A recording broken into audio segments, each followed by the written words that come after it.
bom dia! Estamos aqui pela TV Horizonte, a TV de Nossa Senhora da Piedade, a nossa padroeira. Um abraço para você, minha amiga, dona de casa, companheira de todas as manhãs, sempre conosco, né? Tudo de bom para você. Paz, alegria, saúde. Espero que tenha tido um final de semana, né? Um final de semana de Natal muito bom, né? É isso aí. Pois é, nós estamos na expectativa do governo Lula. Um governo que vai ter 37 ministérios. E oxalá que não venha mais outros, hein? Porque, vamos dizer assim, o espaço para caber todo mundo, né, não se coube em 23 ministérios como tinha o presidente Bolsonaro. E tem vamos dizer assim, uma volúpia, né? Um apetite do PT muito grande pelos ministérios, os mais importantes vão ficar com o PT, que é Fazenda, né? Educação, onde vai ficar o Bolsa Família, né? Alguns ministérios que vão ficar, que especialmente ficam com o PT. E o presidente Lula expandiu o ministério, né? A esplanada dos ministérios para atender aqueles que estiveram com ele na chamada Frente pela Democracia, que representou a candidatura dele à presidência da República. É bom lembrar que o presidente Lula ganhou num espaço bem pequeno no segundo turno, né? E que ele vai enfrentar uma oposição forte no Congresso Nacional e uma oposição de povo organizado, que ainda muitos deles estão aí na frente dos quartéis, né? Então, eu sempre digo que assim, que o Lula vai fazer um governo agora que ele vai ser muito mais vigiado, né? Vai ter uma oposição mais atenta e que vai para a rua e que vai se manifestar sempre que for possível, né? Apesar da lei, né, tá sempre sendo aplicada nesse pessoal que está aí na rua, não é verdade? Né? Eu não sei como o Lula vai fazer quando tiver também de um lado o MST e outros movimentos sociais que sempre saíram à rua, né? E sempre fizeram manifestações, algumas delas, né, perigosas, algumas delas que foram basicamente manifestações que invadiram terra e etc, etc, etc. Então, vamos esperar o que vai dar o governo. Agora, ainda ele não conseguiu preencher os 37 cargos, né? Os 37 cargos já estão aí esperando, muitos deles, mais da metade deles esperando, né? Os outros ministros que vão ser indicados. Ele parece que, depois de uma luta interna no PT muito grande, ele conseguiu emplacar a Marina Silva no meio ambiente. Ela não aceitou um cargo especial que ele deu a ela para sair falando pelo mundo sobre o meio ambiente do Brasil. Ela não quis. Ela sabia que tinha uma resistência dentro do PT ao nome dela. Ela, que já foi petista, saiu para fazer um outro partido, né? E rompeu com o PT, rompeu com Lula, principalmente na época do Mensalão, né? Na época do Petrolão e essas coisas todas. Então, vamos esperar aí que esse governo seja preenchido os 37 cargos, né? Mas vários ministros vão se trombar, né? Porque tem um que vai cuidar de postos, de aeroportos, o outro vai cuidar de transporte, né? A gente não sabe se o transporte vai olhar o problema do transporte marítimo, dos portos, aeroportos, vai ser uma confusão danada, mas vamos esperar o que vai dar. Especialmente eu torço para que tudo dê certo, né? Embora o governo comece com uma PEC, que muitos estão dizendo que é a PEC da gastança, né? Não é verdade? Quer dizer, o governo tinha que se instalar e falar assim, onde nós vamos economizar para poder fazer aquilo que nós temos que fazer, um pagamento do Bolsa Família.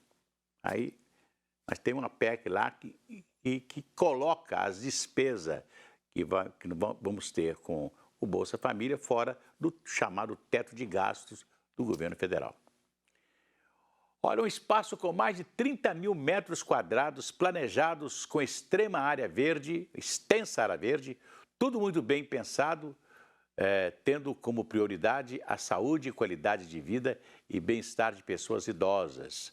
Estamos falando do residencial Irmã Benigna, que fica na região da Pampulha, em Belo Horizonte. O espaço está preparado para receber hóspedes idosos. O repórter Marcelo Silveira foi até lá e conferiu. Localizado na Pampulha, o residencial Irmã Benigna possui uma estrutura ampla, com espaços de convivência acolhedores. O lugar já está aberto para receber idosos que querem conforto e independência. Esse residencial, ele parte de uma história, ele tem um passado, que isso é muito importante, como todos nós, né, temos histórias. Aqui já pertenceu às Irmãs Auxiliares de Nossa Senhora da Piedade, esse residencial. E numa época na congregação, a madre precisou vender. Com o tempo passou e eu pensava, vale a pena recuperar. É um espaço que faz um bem muito grande, né, de natureza, de convivência, é um espaço que a gente interage com a natureza, né? E eu pensei que elas pudessem retornar, que esse espaço pudesse retornar para a congregação. Foi daí que nós compramos novamente, e daí, assim, como ficar com um espaço tão maravilhoso somente para nós religiosas? E aí a gente projetou assim, ele tem 3 andares, então tem o espaço todo para as religiosas, separado, e nós vamos compartilhar desse espaço com os idosos. São mais de 30 mil metros quadrados totalmente planejados para proporcionar uma maior qualidade de vida ao idoso. São quartos amplos e com banheiros adaptados. Este aqui é integrado à pista de caminhada.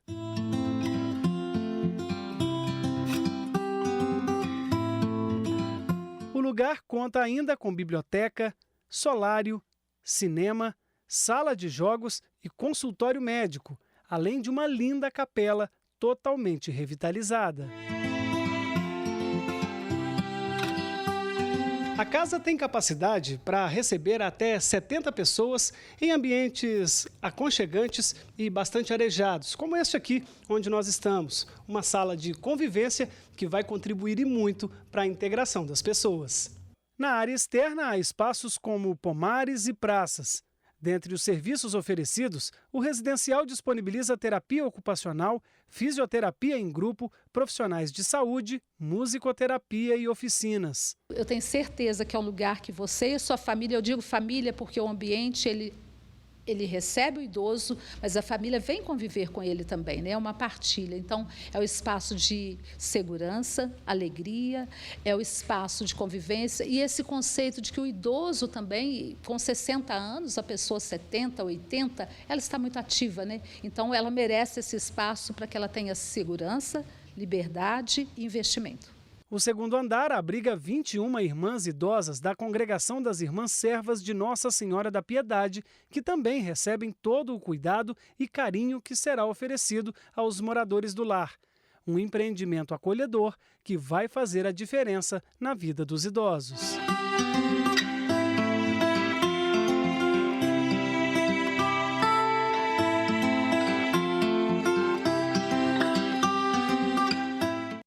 Pois é, nós precisamos de uma casa onde os idosos possam ter convivência. Já existem, né?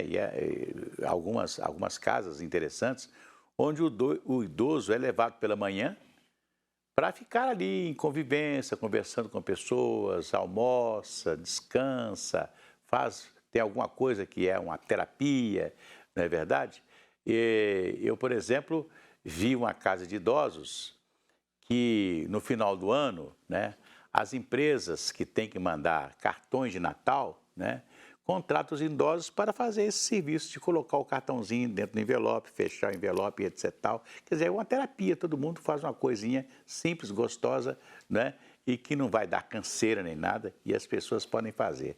E de tarde, a família busca, né? Um idoso vai conviver novamente na sua casa de origem, com a sua família, etc. De dia ele saiu e passou o dia fora. Muito bom a gente ter esses ambientes maravilhosos, embora não seja o caso da casa da Irmã Benigna, que acolhe o idoso para ficar lá. É isso? É isso aí. Pois é. Olha, o câncer de pele é uma doença que atinge mais de 100 mil pessoas por ano em todo o país. Daqui a pouco nós vamos falar sobre isso, sobre o câncer de pele. Mas antes eu quero cantar aquela musiquinha. Vai tudo bem, muito bem, muito bem, muito bem, muito bem, muito bem, bem, bem. Com pílulas de Lucem, sabe aquele ardor a urinar, aquela coisa chata, né? Que, olha, você pode combater tudo isso com pílulas de Lucem. São antissépticas das veias urinárias e vocês vão encontrá-la em todas as farmácias e drogarias. Se persistirem os sintomas, um médico deverá ser consultado.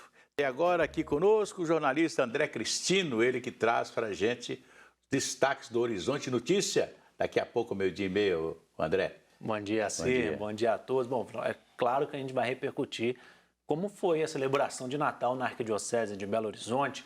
A pastoral de rua, ela levou na prática o que é a base do Natal, que é olhar para os mais necessitados. Realizou um evento para os nossos irmãos que vivem em situação de rua hoje, muito legal. Teve também a vigília de Natal na Catedral Cristo Rei em Construção, com Dom Valmor Oliveira de Azevedo. E vamos trazer um dado preocupante, assim. O transtorno alimentar. De acordo com o Ministério da Saúde, 4,7% da população em geral tem algum transtorno alimentar. E quando a gente pega na população mais jovem, esse número mais do que dobra, chega a 10%. É um problema que tem que ser acompanhado de perto por pais, por responsáveis, pelos familiares. E aí todos os detalhes daqui a pouquinho, 12h30 no Horizonte Notícia. Pois é, isso é até interessante, né, André? Porque parece que Deus, né? Parece não. Normalmente, né, a gente entende assim que Deus quis que o menino Deus nascesse, que o menino Jesus nascesse numa estrebaria, numa pobreza, né? E que o Natal não fosse essa coisa suntuosa que as pessoas fazem, né? Inclusive uma fartura, uma chamada fartura, né, de Natal, que parece que não é uma fartura, né? Parece que é sei lá, é um abuso, né, do alimento, aquele dia que podia ser um alimento tão gostoso, tão tranquilo, aí que todo mundo bebe demais, come demais e passa mal, né? Passa mal demais, né? Muitas pessoas nem lembram por que é o Natal, né? Nem lembram, é verdade. Nem lembram o motivo. É verdade. As pessoas não lembram o que é o Natal. Eu não sei por quê, porque na minha infância eu não tinha essa coisa de noite, de ceia, não sei o quê, né? O que tinha que acontecer, todo mundo rezar, porque o menino de Deus está nascendo novamente, é um Natal na vida de todos nós, mas todo mundo não esquece isso, vai comer e beber, né? Vai fazer. Muitos soltam foguete, você sabia? Solta foguete como... Porque no ano novo o pessoal já solta foguete mesmo, né? Agora aqui em Belo Horizonte tem uma lei agora que proíbe o foguete que faz barulho, né? Mas está faltando fiscalização, porque eu mesmo ouvi uns 4, 5 momentos. Quem vai fiscalizar o foguete que faz barulho? É umas leis que não vão pegar nunca, né? É difícil. Felizmente. Então daqui a pouco no Horizonte Daqui a pouquinho, 12h30, eu volto. Pois é. Olha aqui. Se a criança acordou, dorme, dorme, menina, tudo calmo ficou, mamãe tem Auricedina. Auricedina é um analgésico e antisséptico de uso local para adultos e crianças que vocês encontram em todas as farmácias e drogarias. Se persistirem os sintomas, um médico deverá ser consultado. Pois é, eu falei de câncer de pele. O câncer de pele é uma doença que atinge mais de 100 mil pessoas por ano em todo o país. A campanha intitulada Dezembro Laranja busca conscientizar a população quanto aos cuidados para evitar que a doença se manifeste. Confira a reportagem do Pedro Gelindec. Engenheiro eletricista, Flávio trabalhou por muitos anos exposto ao sol sem proteção. Neste ano, após uma consulta com um dermatologista, ele recebeu o diagnóstico de câncer de pele. Eu fiz uma barba, após uma barba, eu tive um corte no nariz, na narina esquerda, né? E direita, e esse corte ficou sem cicatrizar. Ele ia, voltava, cicatrizava, depois voltava novamente. Então ficou um processo que eu acabei esquecendo e deixando. Aí depois eu tive um corte de barba também, aqui do lado, e esse me incomodou muito. Eu fui no médico em janeiro desse ano, de 2022, e começou as operações, né? Começou a retirada das partes que estavam com problema. E desde então, de 2 em 2 meses, eu vou ao médico, ele faz queimadura com nitrogênio. O câncer de pele é provocado pelo crescimento descontrolado das células da pele. Essas células formam camadas e, de acordo com quais são afetadas, são definidos os tipos de câncer. O mais comum é o de pele não melanoma, que tem letalidade baixa, mas que ainda exige bastante atenção. Os primeiros sintomas normalmente são uma mancha que a pessoa não tinha e passou a ter, uma ferida que ela não tinha e passou a ter, uma pinta que ela não tinha e passou a ter, ou tudo isso junto, né? E na dúvida, se a pessoa tem alguma lesão de pele, que ela tem dúvida se tinha ou não, é muito importante procurar o especialista da pele, que é o dermatologista, para poder fazer um rastreio e descobrir se aquela lesão é ou não cancerígena. O principal tratamento é fazer o diagnóstico, que é fazer a retirada da lesão através de uma cirurgia, manda para o anátomo patológico. Dependendo desse tipo de câncer, vai fazer um tratamento específico. Se a maioria dos tipos de câncer é retirado com uma margem ampla, já é o suficiente para fazer esse tratamento. O câncer de pele representa 1/3 de todos os diagnósticos da doença no país, segundo dados do Instituto Nacional do Câncer. E com a chegada do verão, que é o período em que as pessoas ficam mais expostas ao sol, todo cuidado é pouco para evitar a doença. Normalmente, o principal tipo de cuidado para evitar o câncer de pele é o uso de protetor solar, a prevenção da exposição solar em horários de pico e evitar de ficar saindo no sol com poucas roupas, né? Tentar usar uma roupa de proteção UV-line, se for à praia, evitar de sair nos horários de pico em geral, com roupas só de banho, né? Usar alguma blusa, por exemplo, né? E se for se expor o menor tempo possível. Pois é, uma coisa interessante, né? Você vai ao médico, um dermatologista, por exemplo, ele indica para você que você deve usar o protetor solar. Aí você vai no outro médico, no clínico, ele fala assim, os seus exames aqui estão dizendo que você precisa tomar sol. Então, você fica né? Você vai ter que fazer um tratamento aqui para repor a vitamina D. Então você não sabe o que vai fazer, né? Se vai tomar sol ou se vai se proteger do sol.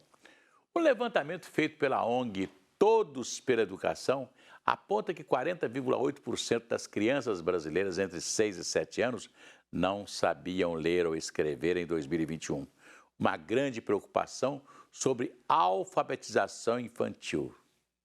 Marcelo Mateus Silveira é daqueles tá falando alunos conosco. bastante disciplinados. Com a ajuda da Mateus é daqueles alunos bastante disciplinados. Com a ajuda da mãe, ele se dedica bastante às tarefas de casa, da escola e aos momentos de lazer. Aliás, a organização do garoto é o que o faz autônomo e mais responsável. Eu tenho compromissos na semana. Daí, na segunda-feira à tarde, às 4 horas, eu tenho consulta na psicóloga de 15 em 15 dias. E daí, depois que a consulta acaba, eu faço meus deveres de casa. Daí, na terça-feira, eu tenho uma aula de inglês depois da escola às 2 horas da tarde e uma aula de judô às 7 horas da noite. Daí, entre esses compromissos, eu posso fazer minhas atividades. A mãe do Mateus, Luciana, é fonoaudióloga e psicopedagoga. Ela sabe da importância de o filho estudar, mas também de brincar e até jogar videogame. É desta forma que ela consegue administrar o tempo do menino e potencializar o aprendizado dele. Os pais estão esquecendo que os filhos precisam de uma quantidade de horas de sono ideal para eles terem um sono reparador, porque o sono ele é importante para a memória, para a atenção. Então, às vezes, Mateus me fala assim, mãe, eu tenho um colega que manda mensagem no grupo nosso de WhatsApp 2 horas da manhã. E eu fico pensando assim, nossa, e ele fala assim, eu tenho colegas que cochilam durante a aula. Então, será que essas crianças estão dormindo satisfatoriamente? É obrigação dos pais procurar entender como que é o processo do filho, né? Uma reprovação, ela não vem de uma hora para outra. Ela não vem de uma hora para outra. É responsabilidade dos pais entender o que está acontecendo com o seu filho e procurar uma solução, procurar uma ajuda o mais precocemente possível. Se manter os estudos em casa já era um desafio para os pais e responsáveis, com a pandemia isso ficou ainda mais complicado. Saber dosar o tempo e não extrapolar nos estudos acabou se tornando uma arte. Saber equilibrar bem o tempo entre as obrigações escolares e os momentos de lazer é fundamental. Este equilíbrio ajuda a melhorar a aprendizagem e a fortalecer vínculos. o assessoramento da criança em casa é necessário e é necessário e insubstituível, não tem jeito. Por quê? Eu só consigo ter regulação. O que é regulação? É saber o que fazer ou não fazer, espaço, tempo, universo, objetivo, através de um adulto. Então, o adulto que é meu referencial é pai e mãe, ou quem faz essa função. Então, é necessário que o adulto esteja na minha vida para que haja regulação e autorregulação, que é a capacidade de eu ter uma crítica e de uma autocrítica. Segundo o IBGE, a cada 5 crianças entre 6 e 7 anos, 2 não estão alfabetizadas como deveriam. Complementar os estudos escolares em casa é importante, mas o ideal é que este tempo varie entre 20 e 40 minutos, dependendo da idade, sem exageros e sem excessos. No mundo, né, onde tudo é muito rápido hoje, o nível de ansiedade tem aumentado demais, porque a demanda é muito rápida. Então, o que tem que se fazer é o momento certo, a hora certa, limite, não esquecer do sono, tá? O sono é essencial, o sono é a faxineira do cérebro. O sono é o momento de descanso dessa nossa máquina humana. Então, as crianças têm que dormir na hora certa. É isso aí, dormir na hora certa, né? Criança, no meu tempo, 7 horas, 7h30 da noite, 8 horas, já estava todo mundo na cama dormindo, né? Então, eu acordava cedo, né? E não tinha sono, nem para estudar, não é verdade? Agora, eu fiquei muito preocupado também, eu vi uma criança de 9 anos, aí cheguei e brinquei assim, vou te dar R$5 para você ler essa matéria aqui no jornal, ela não sabia ler, né? Em letras garrafais, né, que qualquer criança hoje com 9, 10 anos lê, né? Eu fiquei muito preocupado e senti que, né, principalmente o ensino público de Belo Horizonte, as crianças que estavam na escola primeiro grau, né, não só na escola do Estado, como também na escola da Prefeitura, durante essa pandemia, não ficaram muito atrasados e não aprenderam a ler, né? Então, o pai, a mãe, o irmão mais velho tem a obrigação de ensinar o irmão mais novo, né? De sentar-se com ele, de ensinar e etc e tal. Olha, a coisa, quando meus filhos eram pequenininhos, a primeira coisa que eu comprei foi um quadro negro, né? Para você poder escrever para eles também terem essa oportunidade de pegar no giz e escrever uma palavra. Isso é tão bom, né? Você, de vez em quando, fazer esse concurso dentro de casa. Vai ali, fulano de tal, vai escrever a palavra tal. O outro vai também escrever. Vamos ver quem vai ganhar o prêmio aqui hoje, né? Para a criança ter interesse, né? A aprender a ler e escrever. Isso é muito importante. Amanhã a gente volta.